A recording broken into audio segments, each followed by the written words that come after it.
Bismillahirrahmanirrahim. Wa an Mu'adz bin Anas radhiyallahu anhu, dan dari Mu'adz bin Anas radhiyallahu anhu, anna Rasulullah sallallahu alaihi wasallam qala, sesungguhnya baginda Rasul sallallahu alaihi wasallam itu qala, beliau bersabda, man taraka, siapa orang yang meninggalkan al-libasa, atas pakaian, tawadhu'an, karena rendah hati, lillahi, karena Allah Ta'ala. Maksudnya siapa orang yang meninggalkan pakaian yang berlebihan, pakaian-pakaian yang berlebihan, itu dia tidak menggunakan pakaian yang berlebihan, sederhana saja. Ini hadis tentang low profile, ya. Bagaimana sikap hidup bersahaja, sederhana. Karena apa? Tawadhu'an lillahi, karena mengharap ridhonya Allah Ta'ala dengan cara tawadhu', karena dia rendah hati, merendahkan diri, tawadhu' karena Allah Ta'ala. Tawadhu'nya bukan karena ingin disebut orang tawadhu', bukan ya. Bukan karena saya supaya disebut orang tawadhu', saya pakai pakaian yang sederhana, yang kira-kira agak ada tambalannya dikit deh gitu. Tapi supaya disebut tawadhu oleh orang lain, ya salah.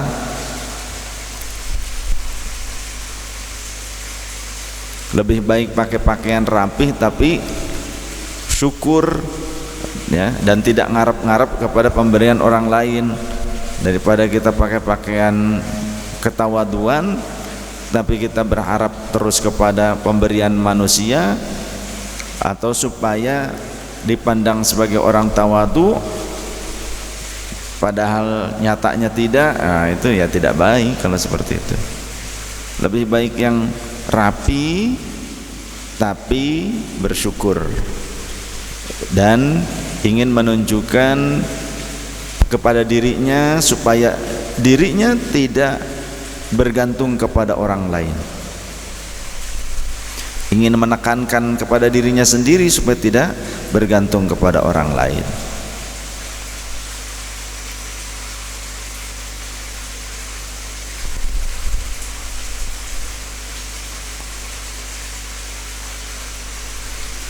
Wa huwa yaqdiru alaihi, padahal dia mampu untuk memiliki pakaian-pakaian yang indah, memiliki pakaian-pakaian yang cukup perlente, necis, akan tapi ia urungkan itu semua berupa yang sederhana saja. Da'ahu Allahu yaumal qiyamati ala ru'usil khalaiqi hatta yukhayyirahu min ayyi hulalil imani sya'a yalbasuha. Maka da'ahu, akan memanggil kepadanya siapa Allah Ta'ala yaumal qiyamati, pada hari kiamat, ala ru'usil khalaiqi, di hadapan seluruh makhluknya, hatta yukhayyirahu min ayyi hulalil imani, hatta yukhayyirahu, sehingga Allah akan memberikan pilihan kepadanya, min ayyuhulalil imani sya'a yalbasuha, memberikan pilihan kepadanya, silahkan memilih dari bentuk perhiasan atau untuk memakai perhiasan-perhiasan iman yang manapun, sya'a, yang manapun ia berkehendak, yalbasuha, untuk memakainya. Maksudnya dia akan dipanggil oleh Allah Subhanahu wa Ta'ala nanti pada hari kiamat di hadapan seluruh makhluknya. Si fulan maju kemari, gitu, mana? Kemudian kata Allah, silahkan pilih pakaian-pakaian keimanan kalian, balasan atas keimanan kalian, pakaian terindah untuk para calon penghuni surga. Mana yang kalian mau, silahkan pakailah. Justru nanti diberikan rewardnya sangat indah, luar biasa. Rawahu Tirmidzi, diriwayatkan oleh Imam At-Tirmidzi, wa qala haditsun hasanun, hadits ini hadits yang hasan.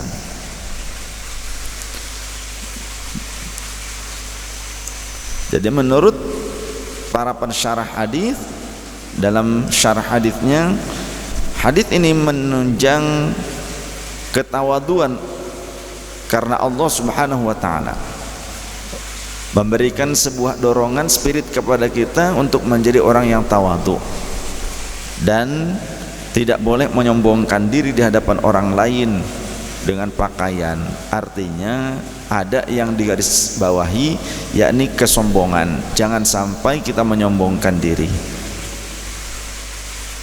Ya kalau tidak menyombongkan diri, rapi, ya bagus, tidak apa-apa. Orang muslim menunjukkan dirinya rapi, baik, sopan, itu baik, bagus, supaya nanti orang-orang yang masih di dalam kolbunya belum terlalu yakin dengan Islam, mereka melihat orang Islam itu rapi, karena Rasulullah juga rapi. Jangan pikir Rasulullah acak adut, acak-acakan, tidak. Rasulullah itu rapi, rapi Rasulullah. Beliau sering kali menyisir, selalu menyisir rambutnya, kemudian juga membersihkan diri. Pakaiannya rapi Rasulullah juga. Bahkan Rasul juga punya pakaian-pakaian yang indah, punya jubbatan toyalisatin kisrawaniyatin lahal ibnatu dibaj wa makfufaini bidibaj. Ada jubah kisrawi. Apa itu jubah kisrawiyah? Itu jubah kekaisaran lah seorang orang itu, tapi bukan berarti pakai emas, perak, permata di jubahnya, bukan. Tapi jubah seorang pembesar, jubah yang biasanya digunakan untuk menghadapi para pembesar, contoh raja dari mana gitu, ataupun para pembesar dari negeri mana. Rasulullah gunakan itu untuk berjumpa dengan mereka.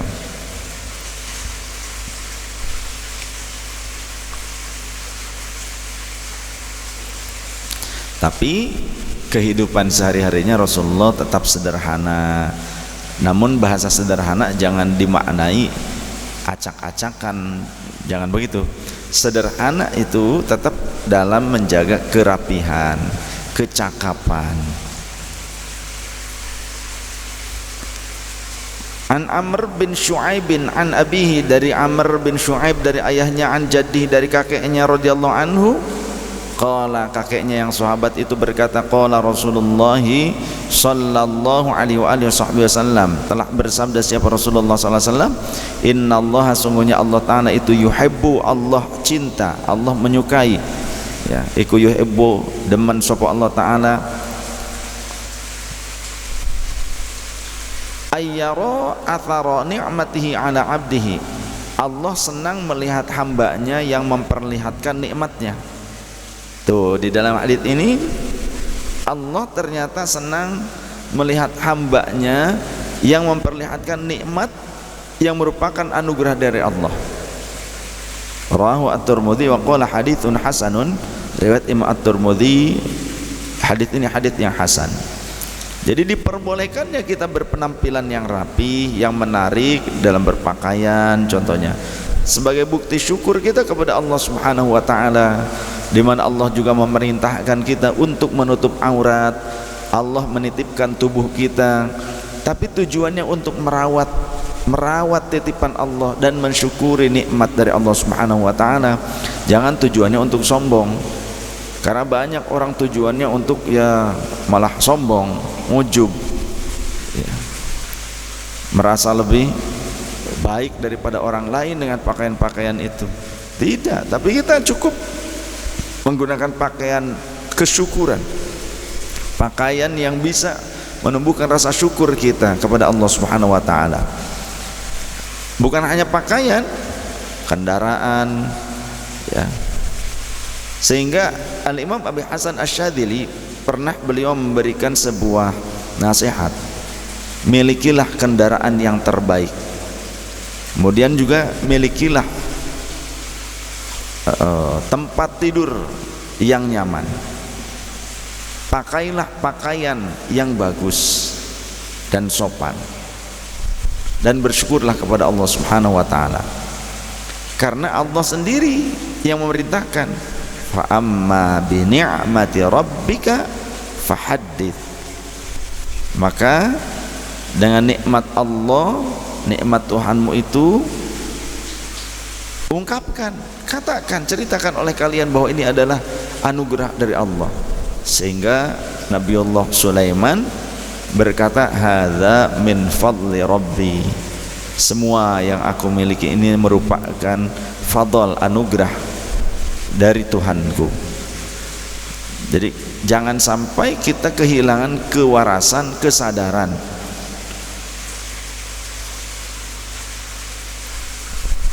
Jadi boleh pakai pakaian yang bagus, boleh, gak apa-apa. Punya kendaraan yang bagus, boleh. Tapi catat, jangan menjadikan diri kita sombong. Cukup menjadikan kita bersyukur kepada Allah Subhanahu wa ta'ala. Ketika kita menggunakan pakaian yang indah, kita ingat kepada orang-orang yang kekurangan, maka berbagilah dengan mereka. Ketika kita menggunakan kendaraan yang baik, maka ingatlah itu dari Allah, supaya kita bisa lebih dekat kepada Allah, dipakai untuk ngaji, dipakai untuk membawa orang lain ikut serta ke pengajian. Seperti itu tujuannya. Dipakai untuk dakwah. Ketika mungkin sering durasinya dalam perjalanan menuju tempat-tempat yang jauh, seolah-olah kendaraan itu rumah kedua, boleh, silahkan saja Anda semua menggunakan kendaraan yang terbaik. Ya, seperti Maulana Syekh Hisham seringkali diikuti oleh murid-muridnya. Murid-muridnya juga orang-orang yang menjadi pengusaha. Jika beliau Maulana Syekh Hisham datang ke setiap negara, ke berbagai negara, itu banyak sekali murid-muridnya yang ikut serta. Dalam satu negara setiap hari berpindah-pindah kota, dan murid-muridnya juga ikut. Beliau pada cuti, ya, yang penting ikut guru dulu, ikut Maulana Syekh Hisham, ikut mursyid, mengantar beliau. Dan pakaiannya pakaian yang rapi, indah, baik, sopan. Kemudian juga kendaraannya kendaraan yang mewah, kendaraan bagus, digunakan untuk ngaji, untuk mensupport dakwah Maulana, difasilitasi Maulana Syekh Hisham. Tidak mengapa kalau seperti itu, tidak haram, tidak jelek, tidak, bagus.